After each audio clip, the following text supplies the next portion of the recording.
آج میں اپنے بچوں کو نہ جانے کس کس چیز سے ڈراتی ہیں، کس کس چیز سے ڈراتی ہیں۔ پہلے ماں باپ اپنے بچوں کو اگر ڈراتے اور عظمت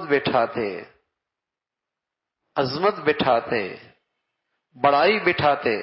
تو اللہ کی بڑائی بٹھاتے، تاکہ اس کے دل میں اللہ کا خوف پیدا ہو جائے۔ ہر وقت ماں اولاد نظروں کے سامنے نہیں ہوتی، باپ کی نظروں کے سامنے نہیں ہوتے، لیکن اگر اللہ کے خوف آ جائے، تنہائیوں میں، تاریکیوں میں یہ خوف آ جائے کہ اللہ دیکھ رہا ہے، اس کی زندگی تنہائیوں کی کتنی صاف ستھری ہو جائے، اس کی تنہائیوں کی تاریکی کی زندگی کتنی صاف ستھری ہو جائے۔ ایک سعادت مند باپ اپنے بیٹے سے کہنے لگے، یا بنی انہا ان تکو مثقال حبۃ من خردل فتکن فی صخرۃ او فی السماوات او فی الارض یأتی بها اللہ۔ تم آج میں اپنے بچوں کو نہ جانے کس کس چیز سے ڈراتی ہیں، کس کس چیز سے ڈراتی ہیں۔ پہلے ماں باپ اپنے بچوں کو اگر ڈراتے اور عظمت بٹھاتے،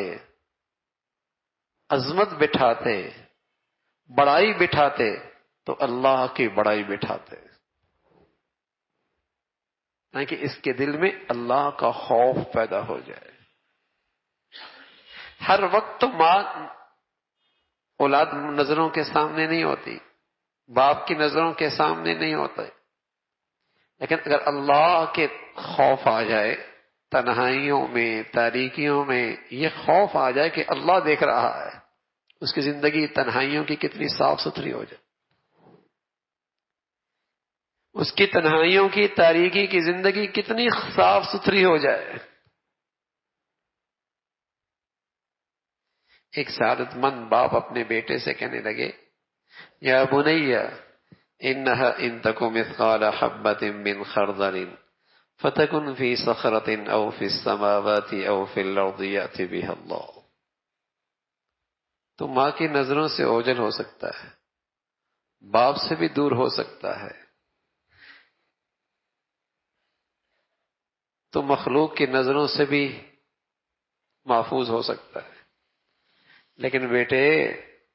تو سمندروں کی تہ میں ہو، پہاڑوں کی اوٹ میں ہو، فضاؤں کی بلندیوں پہ ہو، کہیں بھی ہو، محتاط رہنا، اللہ تو تجھے دیکھ رہا، اللہ تو تجھے دیکھ رہا۔